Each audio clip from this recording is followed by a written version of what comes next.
हिंदू धर्म में रामायण को बहुत पवित्र माना गया है। अगर हम रामायण की बात करें तो सबसे पहले हमारे मन में भगवान श्री राम, माँ सीता, पवन पुत्र हनुमान और उनके साथियों की झलक नजर आती है। भगवान श्री राम का भव्य मंदिर अयोध्या में तैयार हो चुका है, लेकिन उसके पहले कुछ चमत्कारिक घटना सामने आ रही है, जिसको सुनकर आप भी चकित रह जाएंगे। हम सभी जानते हैं कि 22 जनवरी को हमारे प्रभु भगवान श्री राम की प्राण प्रतिष्ठा का आयोजन रखा गया है। लगातार भक्तों में भगवान श्री राम की प्राण प्रतिष्ठा की उत्सुकता बढ़ती जा रही है। साथ ही भारत के अलावा पूरे देश और विदेश में खुशियां देखने को मिल रही है। हम आपको बता दें कि राम मंदिर के प्राण प्रतिष्ठा में बहुत खास लोगों को बुलाया जा रहा है। उनमें से एक खास है पवन पुत्र हनुमान। जी हाँ, पवन पुत्र हनुमान। प्रभु श्री राम ने रामेश्वरम से श्रीलंका तक जाने के लिए राम सेतु का निर्माण किया था, जिसमें वानर सेना भी काफी महत्वपूर्ण रोल निभाते हैं। ऐसा भी कह सकते हैं कि बिना वानर सेना के राम सेतु बनना नामुमकिन था। वानर सेना के साथ साथ सभी जानवरों से अपना अपना योगदान दिया था, जिसमें कई गिलहरियां, भालू, गिद्ध पक्षी भी शामिल थे। यानी कि सभी की मेहनत का परिणाम हमें एक मजबूत राम सेतु को देखने को मिलता है, जो आज भी आप रामेश्वर जाकर देखा जा सकता है। लेकिन इन्हीं के बीच जब राम सेतु बन रहा था, तब समुद्र ने भगवान श्री राम को ये वचन दिए थे कि जो पत्थर पर भगवान श्री राम का नाम होगा वो पत्थर पानी में तैर जाएगा। तब भगवान श्री राम का नाम लिखकर पानी में पत्थर डालने वाले कोई थे, तो वो थे पवन पुत्र हनुमान। और आज जब अयोध्या में श्री राम की प्राण प्रतिष्ठा का समय धीरे धीरे नजदीक आ रहा है, वैसे वैसे हनुमान जी भी अयोध्या आने लगे हैं। वानरों की बहुत बड़ी सेना अयोध्या में देखी जा चुकी है। वो कहते हैं ज्यों ज्यों राम रहे त्यों त्यों हनुमान। आज ये सच होता अयोध्या वासी देख रहे हैं। आज से पहले इतने वानर अयोध्या में कभी देखे नहीं गए थे जितने वानर आजकल अयोध्या में देखे जा रहे हैं। जैसे जैसे प्राण प्रतिष्ठा का समय नजदीक आ रहा है, तैसे तैसे वानरों की सैकड़ों सेना अयोध्या पहुंच रही है। हनुमान जी को वानरों का रूप माना गया है। साथ ही साथ लंका पर विजय प्राप्त करने के लिए भगवान श्री राम का साथ वानरों ने ही दिया था। यानी कि राम जी का वानरों के साथ सीधा सीधा दिल से कनेक्शन है। लेकिन दोस्तों, जब प्रभु श्री राम अपने धाम लौट रहे हैं, तो उनके साथ साथ वानरों की सेना भी अयोध्या लौट रही है। हाल ही में लाल मुंह के सैकड़ों वानर अयोध्या में देखे गए हैं। साथ ही साथ भालू भी, जिन्हें जामवंत कहा गया है, वो भी इस क्षेत्र में पाए गए हैं, जिन्हें देखकर अयोध्या वासी काफी हैरान है और खुश भी है। ऐसे पत्र जिनका संबंध रामायण से जुड़ा हुआ है, धीरे धीरे वो सामने आ रहे हैं, जिन्हें देखकर लोग काफी हैरान हो चुके हैं। हाल ही में छत्तीसगढ़ में एक स्वर्ण मृग भी देखा गया है, जिनका संबंध रावण के वफादार मारीच का रूप माना जा रहा है। ऐसा कहा जा रहा है कि राक्षस की कुल में होते हुए भी मारीच एक सन्यास की जिंदगी को जी रहा था। वो भी भगवान श्री राम की प्राण प्रतिष्ठा के शुभ अवसर पर मारीच भी देखे गए हैं। भगवान राम और रावण में जो बलशाली युद्ध हुआ, एक तरफ थी रावण की सेना जिन्हें बहुत ताकतवर माना जाता था, और एक तरफ थी भगवान राम की सेना जिसने इससे पहले शायद कोई युद्ध नहीं लड़ा। श्री राम की सेना वानरों की सेना थी, जिसे रावण ने काफी मजाक उड़ाया था। लेकिन श्री राम ने ये युद्ध लड़ा और युद्ध को जीता भी। लेकिन युद्ध के बाद इन वानरों सेना का क्या हुआ, ये आज तक किसी को पता नहीं चला। सवाल ये है कि जब श्री राम ने युद्ध जीता और अयोध्या वापस लौट गए, तो इन वानरों सेना का क्या हुआ। वीडियो में बने रहिए, लेकिन उससे पहले जान लेते हैं कि राम मंदिर का इतिहास क्या है। इतिहासकारों के अनुसार कौशल प्रदेश की प्राचीन राजधानी अवध को कालांतर में अयोध्या और बौद्ध काल में साकेत कहा जाने लगा। अयोध्या मूल रूप से मंदिरों का शहर था। हालांकि यहाँ आज भी हिंदू, बौद्ध एवं जैन धर्म से जुड़े मंदिरों के अवशेष देखे जा सकते हैं। जैन मत के अनुसार यहाँ आदिनाथ सहित 5 तीर्थंकरों का जन्म हुआ था।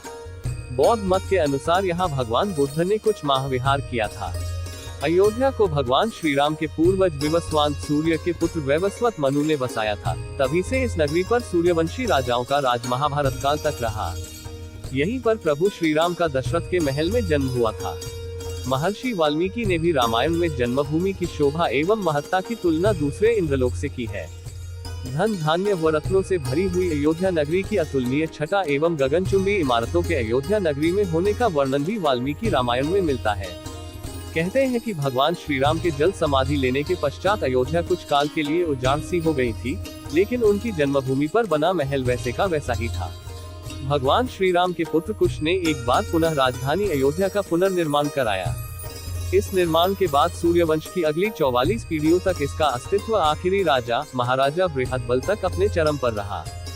कौशलराज बृहद्बल की मृत्यु महाभारत युद्ध में अभिमन्यु के हाथों हुई थी। महाभारत के युद्ध के बाद अयोध्या उजड़ सी हो गई, मगर श्रीराम जन्मभूमि का अस्तित्व फिर भी बना रहा। इसके बाद यह उल्लेख मिलता है कि ईसा के लगभग 100 वर्ष पूर्व उज्जैन के चक्रवर्ती सम्राट विक्रमादित्य एक दिन आखेट करते करते अयोध्या पहुंच गए। थकान होने के कारण अयोध्या में सरयू नदी के किनारे एक आम के वृक्ष के नीचे वे अपनी सेना सहित आराम करने लगे। उस समय यहाँ घना जंगल हो चला था, कोई बसावट भी यहाँ नहीं थी। महाराज विक्रमादित्य को इस भूमि में कुछ चमत्कार दिखाई देने लगे।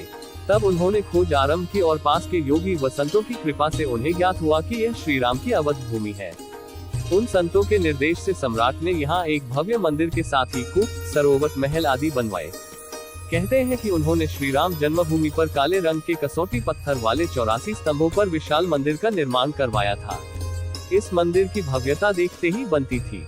विक्रमादित्य के बाद के राजाओं ने समय समय पर इस मंदिर की देखरेख की। उन्हीं में से एक शुंग वंश के प्रथम शासक पुष्यमित्र शुंग ने भी मंदिर का जीर्णोद्धार करवाया था।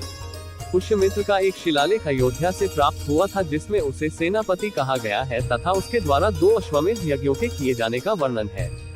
अनेक अभिलेखों से ज्ञात होता है कि गुप्त वंशीय चंद्रगुप्त द्वितीय के समय और तत्पश्चात काफी समय तक अयोध्या गुप्त साम्राज्य की राजधानी थी।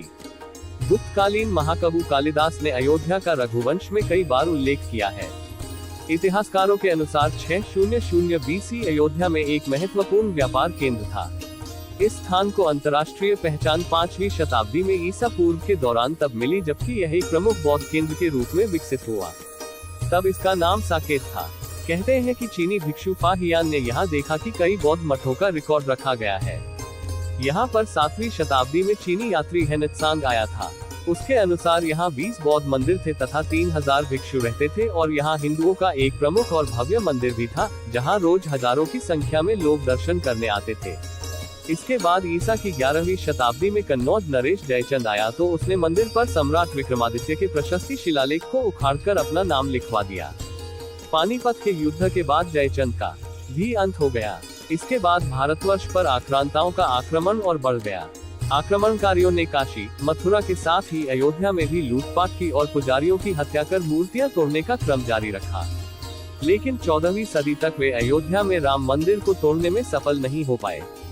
विभिन्न आक्रमणों के बाद भी सभी झंझावातों को झेलते हुए श्रीराम की जन्मभूमि पर बना भव्य मंदिर 14वीं शताब्दी तक बचा रहा।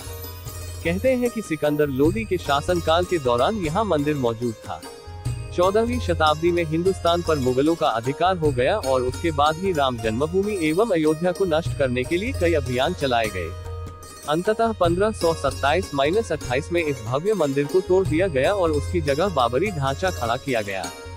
कहते हैं कि मुगल साम्राज्य के संस्थापक बाबर के एक सेनापति ने बिहार अभियान के समय अयोध्या में श्रीराम के जन्मस्थान पर स्थित प्राचीन और भव्य मंदिर को तोड़कर एक मस्जिद बनवाई थी, जो 1992 तक विद्यमान रही। बाबरनामा के अनुसार 1528 में अयोध्या पड़ाव के दौरान बाबर ने मस्जिद निर्माण का आदेश दिया था। अयोध्या में बनाई गई मस्जिद में खुदे 2 संदेशों से इसका संकेत भी मिलता है। इसमें एक खास तौर से उल्लेखनीय है।